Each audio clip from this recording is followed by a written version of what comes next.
ഏട്ടാ അമ്മേ എന്താടി? ഏയ് ഇരിക്കെ, ബഹുമാനൊക്കെ ഓഫീസിൽ മതി. ആര് ബഹുമാനിക്കുന്നു നിന്നെ? ഓ, ഒരു മന്ത്രി. ഞങ്ങൾ കുറെ മന്ത്രിമാരെ ചെറുപ്പം മുതൽ കണ്ടിട്ടുള്ളതാ. അച്ഛൻ മന്ത്രിയായിരുന്നപ്പോ വീട്ടു സാധനങ്ങൾ വാങ്ങുന്ന തൊട്ട് അടുക്കളപ്പണി വരെ ചെയ്യിച്ചിട്ടുണ്ട് നിന്റെ ഈ പോലീസുകാരെ കൊണ്ട്.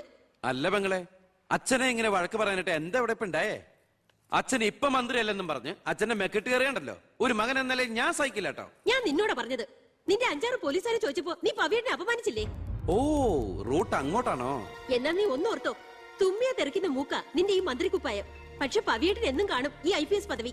എന്റെ പെങ്ങളെ, ഏത് കൊമ്പത്ത് IPS കാരനായാലും ഒരു മന്ത്രിയെ കണ്ട ഇങ്ങനെ നിക്കണം. അതാണ് കുഴപ്പം. സംശയം ഉണ്ടെങ്കിൽ AS പെളിയനോട് ചോദിച്ചോളൂ. എന്റെ പവിയളിയാ, പെങ്ങൾക്ക് ഈയിടെയായിട്ട് പൊതുവിജ്ഞാനം വളരെ വളരെ കുറവായിട്ട് വന്നോ? ആ, എവിടെയായിരുന്നു? ഞാൻ നിന്നോട് 2 ചോദിക്കണമെന്ന് വിചാരിച്ചിരിക്കായിരുന്നു. എന്റെ ഭർത്താവ് നിന്നെ സാറേന്ന് വിളിക്കണം അല്ലേടാ? അയ്യയ്യേ, എന്താ അളിയന്മാരൊക്കെ ഇങ്ങനെ കൊച്ചുകുട്ടികളെ പോലെ ചീപ്പാവണേ? ഇതൊക്കെ വീട്ടിൽ വന്ന ഭാര്യമാരോട് പറഞ്ഞ അതിന്റെ മോശം നിങ്ങൾക്കല്ലേ അളിയന്മാരെ? എന്താ AS പെളിയാ? ഞാനൊന്നും പറഞ്ഞിട്ടില്ല. അശ്ശോ, ഇപ്പൊ തന്നെ ഇവിടെ എല്ലാരും മനസ്സിലാക്കില്ല അവിടെയും എന്തൊരു കഥയുണ്ടെന്ന്. അല്ല, എന്റെ പെങ്ങന്മാരാണോ അളിയന്മാരാണോ ഇവിടെ പെണ്ണുങ്ങള്?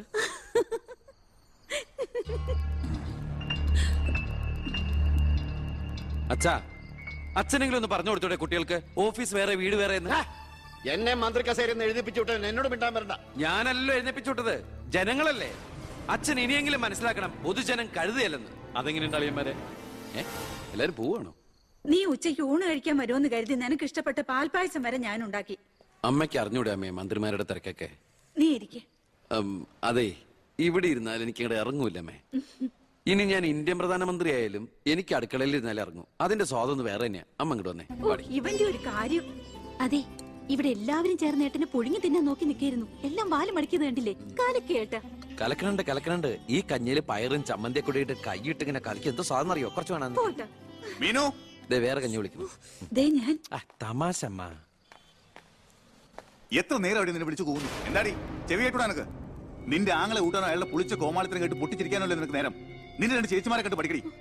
അവര് ഭർത്താക്കന്മാരെ ശരണം പറഞ്ഞ് ജീവിക്കുന്ന കണ്ടില്ലേ? അതെങ്ങനെയാ? കണ്ണി കണ്ടവരോടൊപ്പം കറങ്ങിയാടുന്നൊരു വിഴുപ്പിനല്ലേ എന്റെ അല്ലേ കെട്ടിവെച്ചത്? കുന്നുകളെ ഞാൻ അറിയില്ല നിനക്കെന്നെ. എന്റെ മനസ്സാരെങ്കിലും വേദനിപ്പിച്ചാ അത് ഞാൻ നിന്നോട് തീർക്കും. അളിയ, ഒരു മിനിറ്റ് ഒന്ന് കിടുന്നേ. ഞാനെന്തോ പറയണോന്ന് വിചാരിച്ചല്ലോ. കഞ്ഞു കുടിച്ചോണ്ടിരിക്കും. എനിക്കെന്തേലും ദേഷ്യം തോന്നിയാ, വിഷമം തോന്നിയാ ഞാനത് നേരിട്ട് തീർക്കും. മേലാൽ ഇത് ആവർത്തിക്കരുത്. എന്താണ് അവിടെ ഒരു ശബ്ദം കേട്ടത്? വിഷു ഒക്കെ ആവാറായില്ല അമ്മ. ഞങ്ങൾ വെറുതെ പടക്കം പൊട്ടിച്ചളിച്ചാ. ഗുഡ് നൈറ്റ് അളിയ. അമ്മ ചെന്ന് കഞ്ഞു കുടിക്കേ.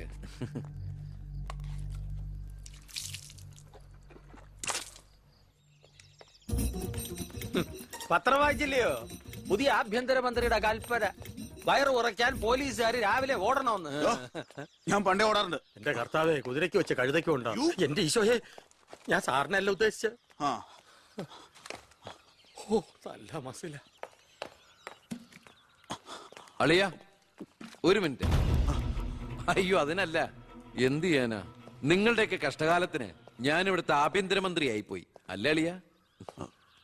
അളിയൻ ഇനിയും ഡ്യൂട്ടിക്കിടയിൽ എന്നെ കാണേണ്ടി വരും. എന്നെ സല്യൂട്ട് ചെയ്യേണ്ടിയും വരും. തെറ്റ് കണ്ട ഞാൻ എന്തെങ്കിലും പറയുകയും ചെയ്യും. ആ അരിശം മുഴുവൻ അളിയ വന്ന് പെങ്ങളെടുത്ത് തീർക്കും. അത് കണ്ട ഞാൻ തിരിച്ചടിക്കും. അങ്ങനെ അടിയും തിരിച്ചടിയൊക്കെ ആയിട്ട് പോണ്ടതാണോ അളിയ നമ്മുടെ ഈ മാതൃകാ കുടുംബം?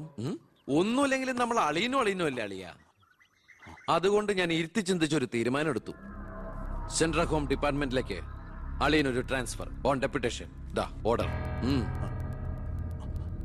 നാളെ തന്നെ ജോയിൻ ചെയ്യണം. All the best. എങ്ങോട്ട്? ബീഹാറിലേക്ക്. ബീഹാറിലേക്കോ? ബീഹാർ ബെസ്റ്റ് സ്ഥലമാണ് അളിയ. നോ, എനിക്ക് പറ്റില്ല. നിനക്കെന്നെ ശരിക്കും അറിയില്ല.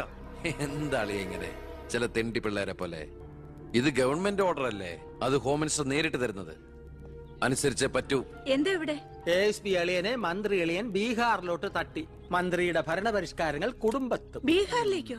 ബീഹാർ ബെസ്റ്റ് സ്ഥലമാണമ്മേ. അല്ല, ഈ ബീഹാർ എന്ന് പറയുമ്പോ എടീ, ബീഹാർ ഗംഭീര സ്ഥലാ. നീ വിഷമിക്കണ്ട, നീ പതുക്കെ പോയാ മതി. പേടിക്കാനൊന്നുമില്ല സാറേ. അവിടെ ചെന്ന് ലല്ലു പ്രസാദുമായി ഒരു ടൈപ്പ് ഉണ്ടാക്കിയാൽ കുശാലല്ലേ കുശാൽ. അയ്യോ ചേടാ, കുടുംബത്തൊരു മന്ത്രി ഉണ്ടായാൽ അതുകൊണ്ട് ഗുണം ഉണ്ടാകേണ്ടത് കുടുംബക്കാർ. അളിയന് വേണോ ഗുണം? അളിയന് ഈ ചിറാപ്പുഞ്ചി എങ്ങനെയാ? ചിറാപ്പുഞ്ചി? ചിറാപ്പുഞ്ചി ബെസ്റ്റ് സ്ഥലമാണ് അളിയ. അവിടെ IAS കാർക്ക് എന്താ ഡിമാൻഡ് എന്നറിയോ? നമുക്കൊരു കൈ നോക്കിയാലോ? നീ ബ്രേക്ക്ഫാസ്റ്റ് അമ്മ പേടിച്ചു പോയോ? നമുക്ക് അച്ഛനെ നാഗാലാൻഡിലേക്ക് തട്ടിയാലോ? പോടാ അവിടുന്ന്. ഏ?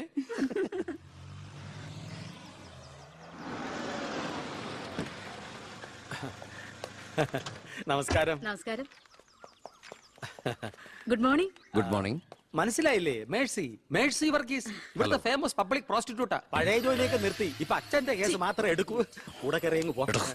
വൃത്തിയിട്ടവനെ, താനാ പറഞ്ഞതിന്റെ അർത്ഥം എനിക്കറിയോ? വേശ്യെന്നാ.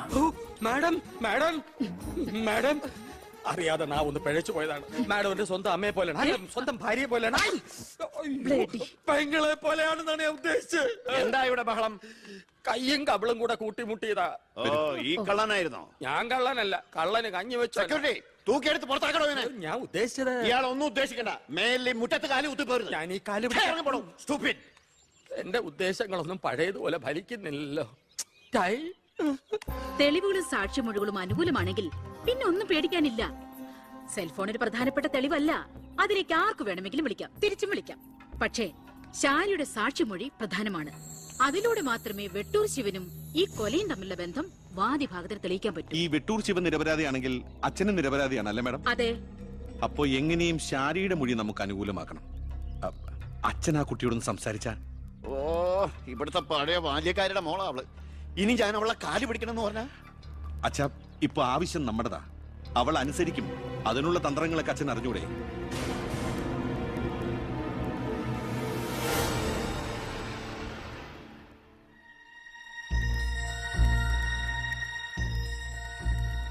കുറെ നാളായി ഞാൻ വിചാരിക്കുന്നു ഇങ്ങോട്ടൊക്കെ ഒന്ന് ഇറങ്ങണം എന്ന്. സത്യം പറഞ്ഞ സമയം കിട്ടാറില്ല.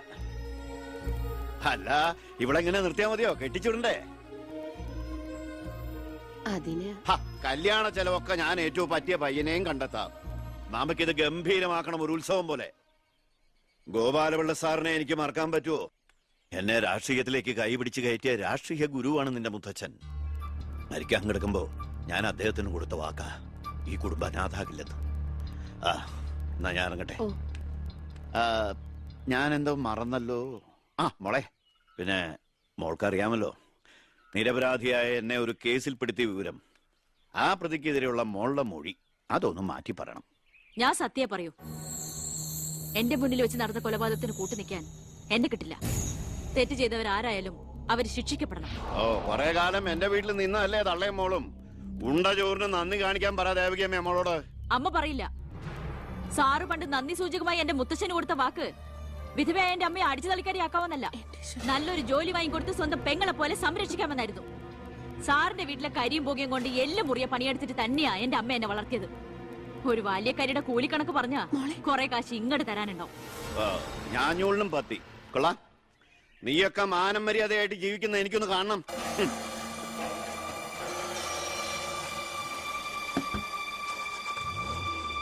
എടാ ഞാനാ. എന്താ അച്ഛാ? ഏയ് നടക്കില്ലടാ. ഇന്ന് അച്ഛൻ അവളുടെ അടുത്ത് പോയി. നാളെ അവൾ അച്ഛന്റെ അടുത്ത് വരണം. അച്ഛൻ സമാധാനമായിട്ടിരിക്കുക. ബാക്കിയൊക്കെ ഞാൻ നോക്കിക്കോളാം.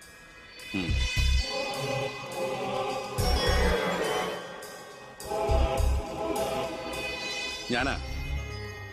പേര് ശാരിക. കോട്ടപ്പുറം സ്കൂളിലെ ടീച്ചറാ.